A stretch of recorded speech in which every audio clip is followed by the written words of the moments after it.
Welcome to Kenton's videos. Enjoy the video. In this video, I will show you how to make delicious pickled cucumbers and onions.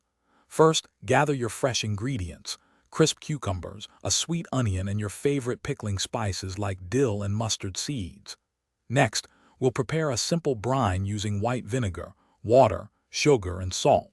It's crucial to sterilize your jars and lids thoroughly to ensure safe and long-lasting pickles. This initial preparation sets the stage for a perfect batch. Now let's get slicing. Uniformly slice your cucumbers and onions to about 1/8 inch thick for even pickling. This thinness allows them to absorb the brine beautifully. For the brine, combine 2 cups of white vinegar, 1 cup of water, 2 tablespoons of sugar, and 1 tablespoon of pickling salt in a saucepan. Bring this mixture to a rolling boil, then reduce the heat to a simmer. This ensures all the flavors meld together perfectly. With your brine ready, it's time to pack the jars. Tightly arrange the sliced cucumbers and onions into your sterilized jars, ensuring a good mix of both.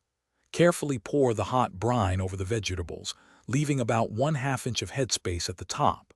Use a non-metallic utensil to remove any trapped air bubbles. Finally, wipe the jar rims clean and secure them with new, sterilized lids. This step is vital for proper sealing. Once sealed, let your jars cool completely at room temperature for 24 hours. This allows the vacuum seal to form properly. After cooling, store your delicious pickled cucumbers and onions in a cool, dark pantry for several weeks before opening. They taste even better after a little time. Remember to check the description for a link to some great deals, including those amazing darn tough socks. Enjoy your homemade pickles. They're a fantastic addition to any meal.